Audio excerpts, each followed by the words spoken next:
권박사 지구촌TV 시청자 여러분 안녕하십니까? 얼마 전에 자료들을 정리하는 중에 우연히 10년 전에 제가 강연한 영상을 발견하였습니다. 기업이 원하는 글로벌 인재상이라는 주제로 강연을 한 이 영상은 당시 중고등학교 교장 선생님들을 대상으로 한 것이었습니다. 여러분들과 함께 공유하도록 하겠습니다. 이번 시간은 기업이 원하는 글로벌 인재상이라는 주제로 2시간 동안 강의해 주실 권주혁 강사님을 소개해 드리겠습니다. 강사님께서는 서울대를 졸업하시고 남태평양에서 23년, 남미 3년을 합쳐서 해외에서만 26년을 근무하신 경력을 갖고 계십니다. 좋은 강의 경청해 주시고 박수로 환영해 주십시오. 글로벌 이 시대를 맞아서 기업이 원하는 그 인재 조건, 여기에 대해서 몇 가지를 좀 정리를 해봤습니다. 첫째, 지금은 너무 빨리 변하고 있어요. 그래서 어떤 무슨 품목이 잘 된다, 이거를 장담하기가 어려울 정도로, 거기에 대해서 너무 그 자신을 갖고 있기가 어려울 정도로 그렇게 급속히 변하고 있어요. 또 이거는 좀 안 될 것 같은데 하는데 또 갑자기 뜻밖의 잘 되는 그런 품목으로 등장할 때도 있고, 그게 요즘의 현실입니다. 그러니까 옛날처럼 아주 단순한 경제에서는 그런 게 다 쉽게 예측할 수 있는데, 지금은 워낙 이 지구가 지구촌으로 변하면서 예측한다는 게 상당히 어렵습니다. 그래서 첫 번째로 기업이 원하는 인재상에는 이 국제적인 시야와 사고를 가진 그런 젊은이가 필요합니다. 그러니까 지역, 시간, 공간을 뛰어넘는 그 시야를 갖기 위해서는 우리 주위에 자기 일뿐만 아니고 세계 역사라든가 지리, 정치, 경제 이런 데 대해서 관심을 가지고 공부를 해야 됩니다. 또 항상 그 유연하고 자유로운 생각을 머릿속에 갖고 있어야 됩니다. 사실 이 글로벌라이제이션을 번역하면 뭐 세계화 그 정도가 그 알맞는 번역이라고 생각되는데, 세계의 역사를 모르고서 이 글로벌화를 한다는 게 사실 좀 어떻게 보면 조금 모순으로도 보입니다. 우리나라가 이 조그만 한반도를 뛰쳐나가서 저 큰 이 대륙을 5대양 6대주를 상대해야 되는데, 그 나라 사람들의 그 문화, 역사, 지리 뭐 이런 거에 그걸 모르고서 활동한다는 걸 상당히 제약을 받을 수 있습니다. 두 번째로는 전문 지식. 제가 일부러 그 전문 지식을 그 3번의 외국어보다 앞에 뒀습니다. 원고를 드리면서 전문 지식을 그 외국어보다 앞세웠어요. 여러분들 요즘에 그 영어 해가지고 신문 시장에도 얼마나 그 영어 학원 광고 나오고 이렇습니다. 그런데 저는 그 외국 생활, 외국에서 한 30년을 이렇게 있으면서 다녀보고 하니까 외국어보다 정말 글로벌화를 위해서 필요한 거는 전문 지식, 자기가 일하는 그 분야에 대한 지식이 더 중요하고 필요하다는 것을 절감하고 있습니다. 그래서 이 전문 지식을 외국어보다 순위를 앞서 놨습니다. 그런데 이거를 제가 11월 25일 날인가 썼는데요. 그 후에 보니까 12월 10일자 조선일보에 보니까 삼성전자, LG전자가 이제부터는 그 신입사원 선발할 때 영어 구사 능력보다는 전공 실무 능력을 주안하겠다는 그걸 기사를 봤어요. 그래서 상당히 반가웠습니다. 아, 이거 다른 사람들은 이거 영어가 제일이라고 만병통치약이라고 생각하는데, 이거 오히려 외국에 오래 있던 저 같은 사람이 아니다, 그건 아니고 전공 그 실력이 더 중요하다, 이렇게 내만 생각하고 있는 거 아닌가? 다른 완전히 하나 나라에 눈 붙잡고 간 그런 꼴이 되는 게 아닌가, 이런 생각을 하고 있는데, 이 원고를 다 제가 제출한 지 며칠 후에 이 조선일보를 보니까 아이고, 여기 원군이 나타났구나 하는 생각을 했습니다. 예. 사실 그렇습니다. 근데 뭔가 우리가 지금 초등학생 때부터 외국 유학을 보내고 이렇게 하는 게 뭐 세계화 뭐 이러면서도 사실은 그 부모들이 뭐 가서 영어 하나만이라도 잘 배우면 되지, 이런 영어에 중점을 둬서 보내는 것 같아요. 근데 이거는 이거 아닌데 하는 게 제 생각입니다. 전문 지식이 역시 중요합니다. 여러분들 영어 안만 잘해도 우리가 세계 시장에 나가서 싸울 때 무슨 미국인이나 영국인이나 뭐 영어 쓰는 나라 사람들한테 우리가 이길 수 있겠습니까? 영어를 모국어로 하는 사람들한테 어떻게 우리가 영어 쓰는 모국어로 쓰는 나라 수억 명을 당하겠습니까? 안 됩니다. 전공 지식에 여기에 이걸로 결판을 내야 됩니다. 그러므로 제 생각에는 이 맡은 분야에서 자기가 하고 있는 분야에서 최고의 지식을 갖춰야 되겠다는 그런 이 마음가짐으로 우리 학생들이 장래 무슨 이 진로라든가 이런 것도 그런 각도에서 봐야 된다고 생각합니다. 너무 정말 이 팩터들이 우리 주위에서 이 하도 변동하는 팩터들이 많아 보니까 자기 전문 지식을 탄탄하게 쌓아놓지 않으면은 설사 무슨 좋은 회사에 들어갔다 그래도 그 회사에서 인정받거나 활약한다는 것이 제약을 받을 수 있습니다. 또 세 번째 외국어. 이 지구촌 시대에 살다 보니까 외국어가 사실 이게 상당히 필요합니다. 또 잘해야 됩니다. 근데 아까 방금 말씀드린 것처럼 우리 영어나 무슨 어떤 특정한 어학을 잘하는 것이 글로벌 인재를 만드는 만병통치약이 아닙니다. 자기 전공에서 실력을 갖춘 후에 그 다음에 이 외국어도 갖추는 것이 금상첨화가 되겠습니다. 제가 회사에 1977년에 입사했을 때만 해도 한 회사에 영어 잘하는 사람 한 두세 명, 사장 포함해서 두세 명 정도면 물건 수출하고 그러는데 아무 문제 없었어요. 그때는 우선 핸드폰도 없고 외국이랑 교신하는 게 텔렉스, 국제전화도 잘 안 될 때니까 교환 신청해야 되고 한 시간 기다려야 교환원 나오고 그러니까 텔렉스 이 정도로 외국이랑 교신되니까 영어 잘하는 사람 큰 회사에도 두세 명이면 됐습니다. 외국 바이어들이 맨날 오는 것도 아니고. 근데 지금은 달라졌습니다. 지금은 회사에서 가끔 맡은 팀에서 하루에도 몇 번씩 사안에 따라서는 상당히 중요한 사안 이런 것들을 꼭 사장이나 무슨 중역이 아니래도 실무진에서 상의해야 될 게 많고 하기 때문에 외국어라는 것이 특히 영어 상당히 중요한 요소입니다. 그렇지만 아까 말씀드린 것처럼 이렇게 중요한 요소도 역시 전공 실력을 탄탄히 하면서 이 외국어 실력도 함양해야 된다는 게 제 생각입니다. 그 다음에 이 창조적 마인드가 있어야 됩니다.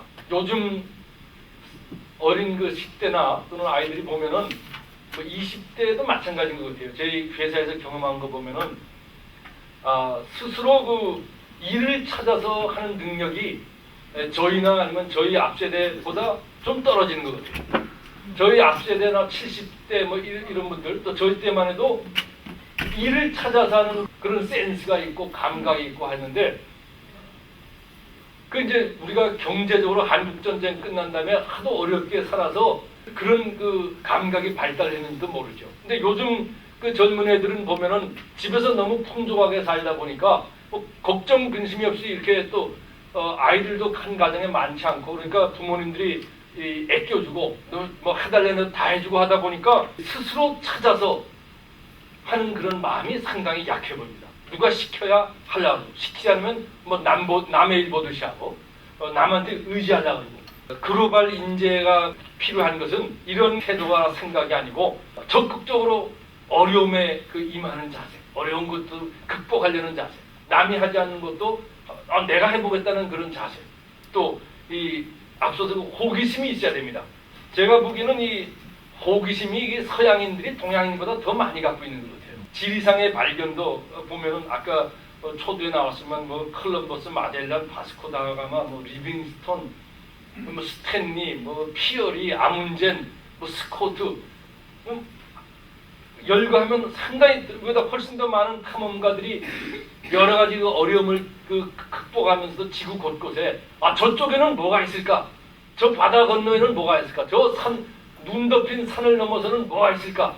궁금해서 못 베게 어려운 것도 이 호기심을 가지고 이겨내는 그런 게 있는 반면에 우리 동양 쪽에서 보면은 그냥 편한 거 그냥 자기 시야에 들어오는 그걸로 안주하는 그런 경향이 있는 것 같아요. 근데 동양 쪽에서는 보면은 이 세계적으로 유명한 탐험가나 이런 모험가들이 그렇게 많지 않습니다. 아까 말씀드린 중국의 명나라 시대 때 정화제도 그 정도밖에 없나 싶어요. 글로벌 인재에 필요한 조건 중에 중요한 것이 호기심입니다. 호기심이 있어야 스스로 찾아서 하고 스스로 자생하고 어디를 가든지 뭔가 만들어내는 그런 인재가 될 수 있습니다. 또 어려움을 극복하는 자세, 쉬운 것만 찾다 보면 개인 일이나 또는 무슨 사회 일이나 국가나 다 결국은 어려움을 겪게 돼 있습니다. 여러분들 2년 전에 전 세계적으로 소위 말하는 글로벌 금융 위기 때 아이슬란드, 아일랜드 이 잘 나가던 많은 국가로부터 부러움을 사던 나라들이 제일 큰 타격을 받았습니다. 요새 최근에 두바이도 그렇죠. 두바이도 금융 문제가 아랍계 9.11 금융 충격이다 이럴 정도로 신문에 나오고 또 텔레비도 나오고 그러는데요.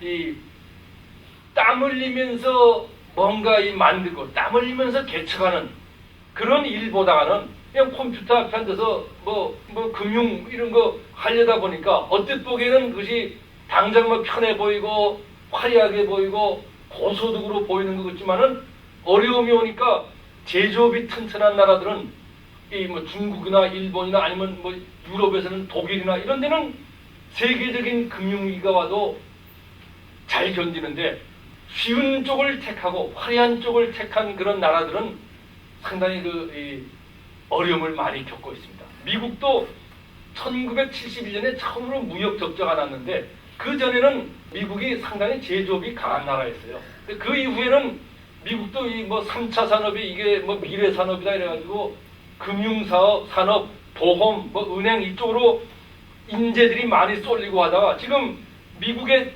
부채가 1,000조 달러가 넘는다 그러지 않습니까? 국가 부채가요.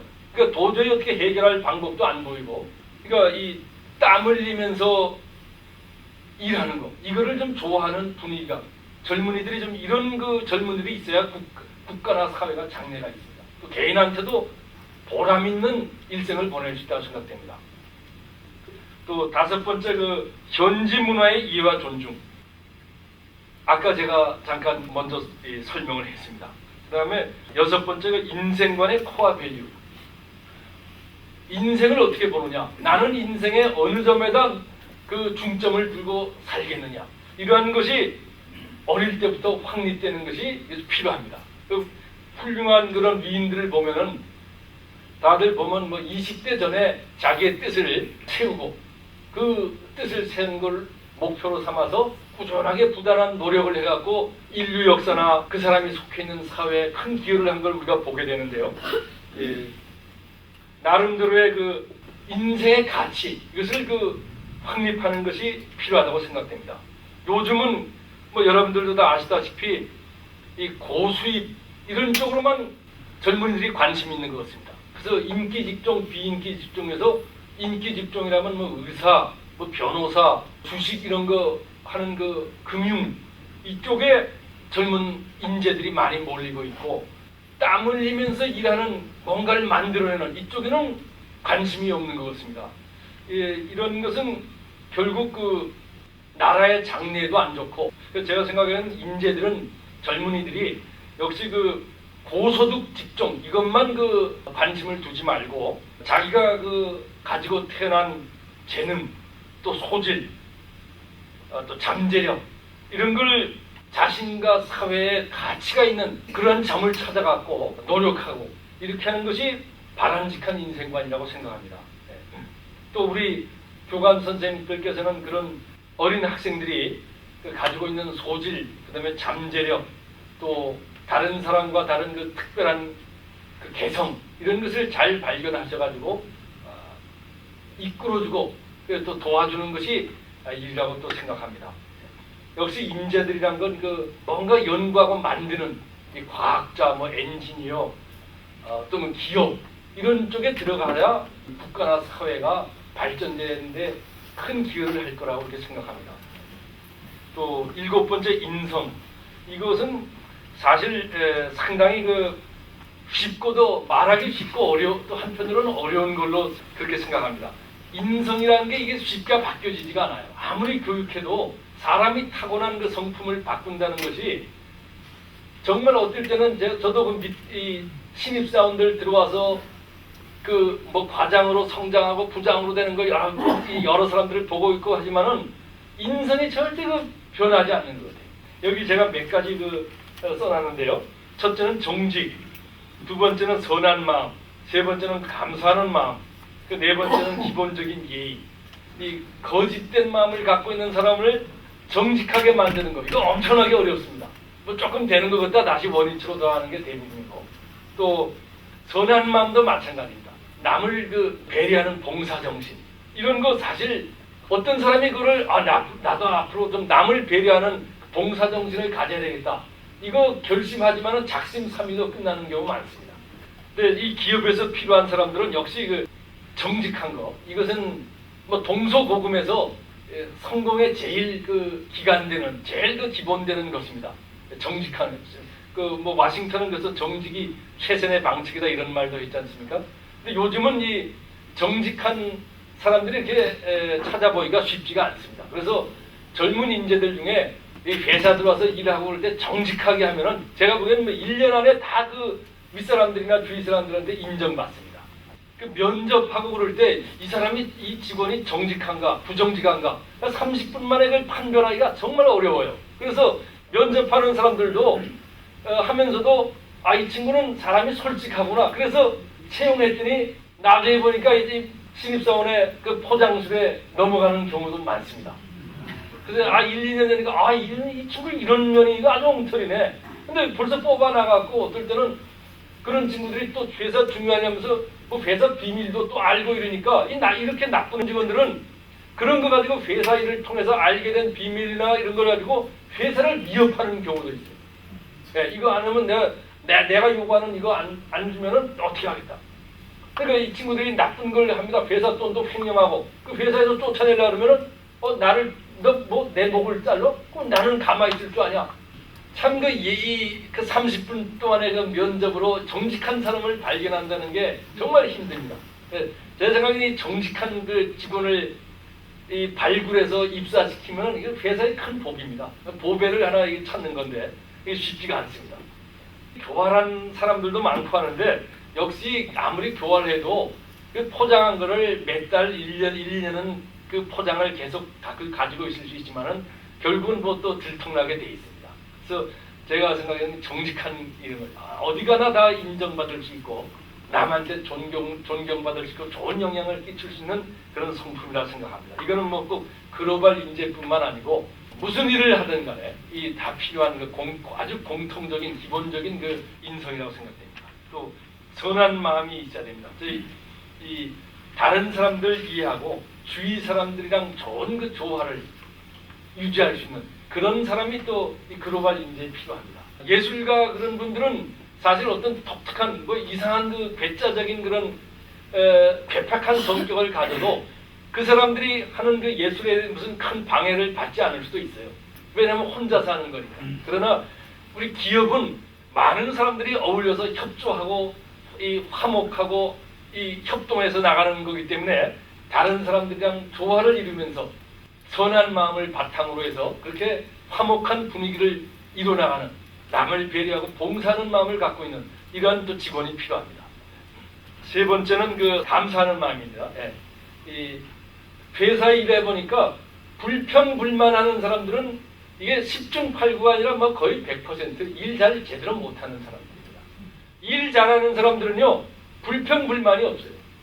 일 잘하니까 또 예를 들면 상사가 맨 처음에 조그만 일 시켜보니까 일 잘하거든요.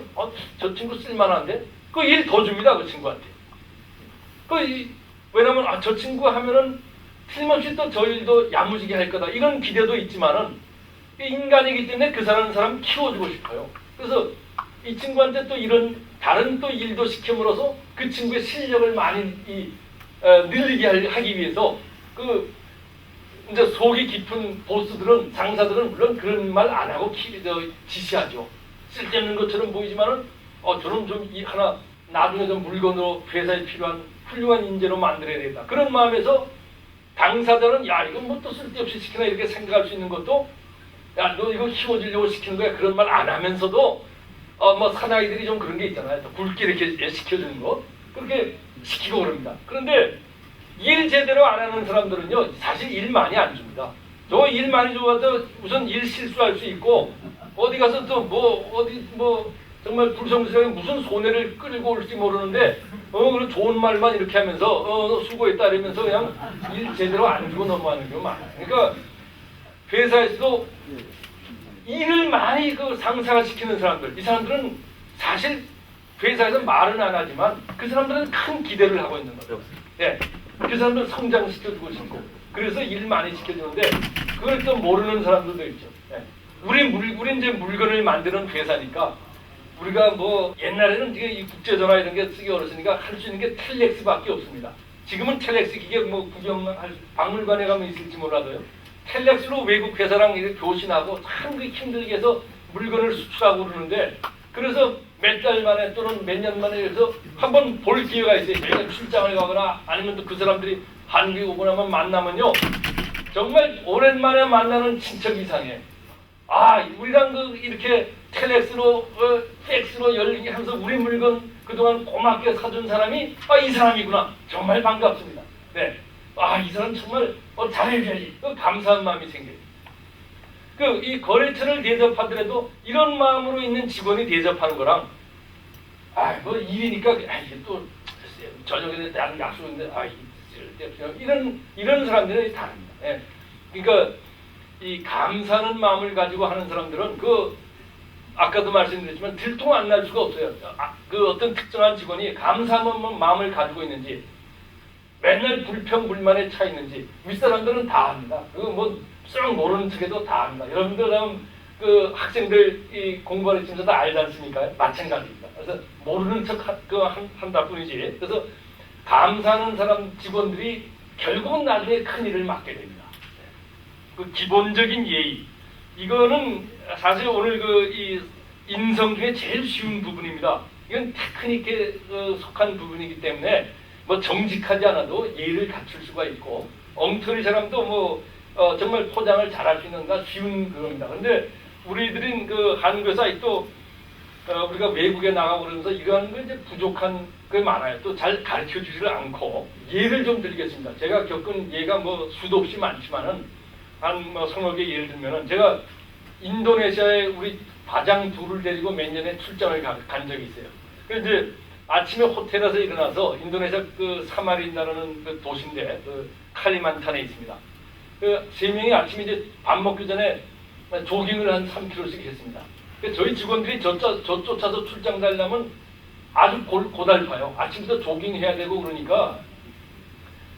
그래서 처음 그날 전날 도착한 데니까 시장 터로에서 갖고 막 이제 아침이니까 이른 아침이라 시장 터에서 사람들이 없으니까 뛰기는 좋습니다.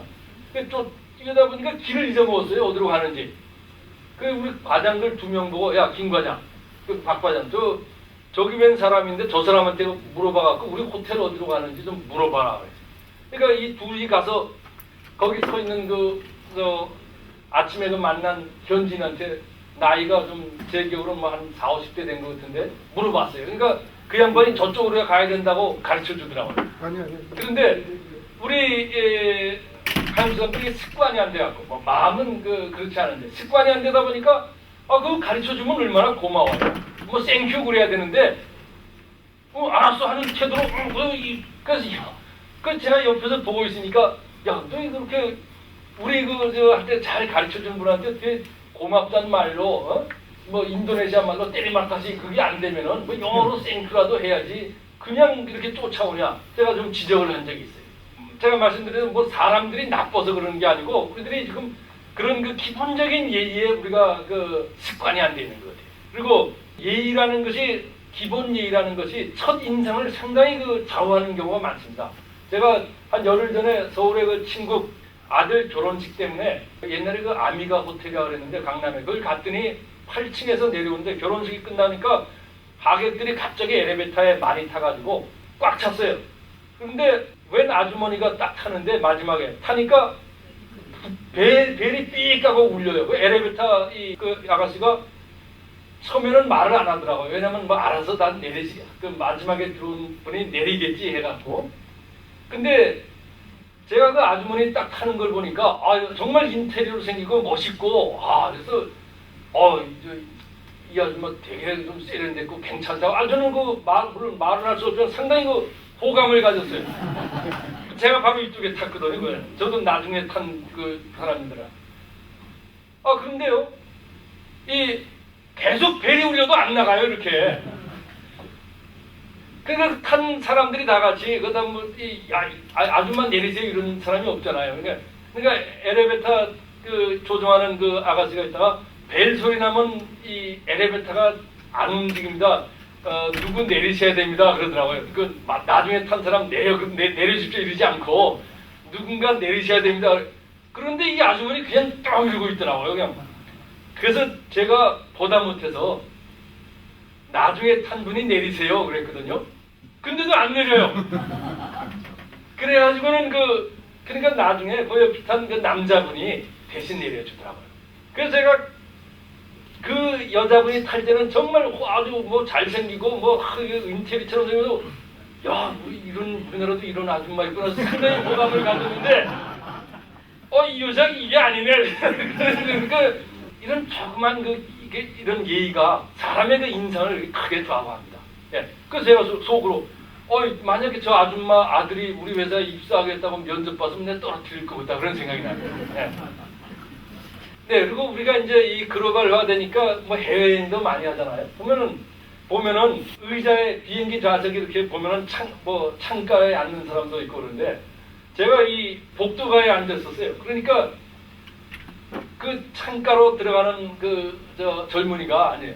뭐 들어가면 뭐 서양 사람들은 대부분은 하다못해 여기 뭐 우리나라에 와서 일하고 있는 필리핀 이런 사람들도요. 그런 건 아주 뭐 잘해요 우리보다. 뭐 미안합니다 그러잖아요. 엑스큐즈미 그러고서 이제 좀 들어가고 그러는데 제가 보니까 대학생 같아요. 근데 방학 때 어디 연수 갔다 오는지 뭐 아저씨 좀 비켜주세요라든가 아니면 뭐 실례함이라든가 그런 말 없어요. 그냥 뭐 붕둥이고는 큰데 그냥 들어가서 조금 있다 보니까 한두 시간 또 뭐 화장실 간다 그냥 나가고 그냥 들어오고. 그래서 제가 좀 잔소리를 해주려고 얼굴을 보니까 이건 잔소리에서 맥힐 얼굴이 아니에요. 내가 이거 나이 많은 어른 선배로 사회 선배로서 이거 얘기해주는 게 이건 내가 도리를 하는 건데 그러고 나서 내가 이게 직무유기했구나 그런 생각도 들었어요. 네. 회사의 직원들 데리고 다니다 보면요. 아까 제가 선한 마음을 가지라 감사하는 마음을 가지라 그러는데 이게 통하는 직원들이 있어요. 그 사람들 나중에 회사에서 중요한 일을 하게 돼요. 제가 독일에 그때 직원들을 데리고 출장을 갔는데 그때 이제 출장들 여러 명이 가가지고 그 방 하나에 2명씩 썼어요. 그러니까 회사 돈 아낀다고.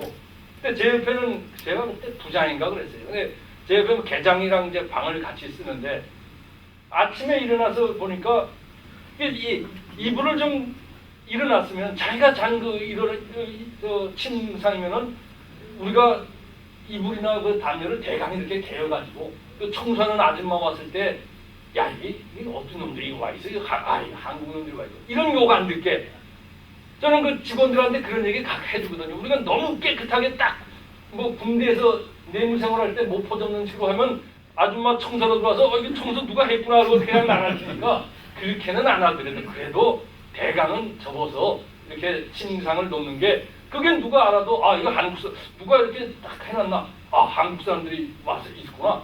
그 코리아고 괜찮은 사람들이구나. 말을 하는데 그렇게 다 한 거 아니에요. 그것 때문에 조그만 애국성이 듣지만 저희 직원들한테 교육하거든요.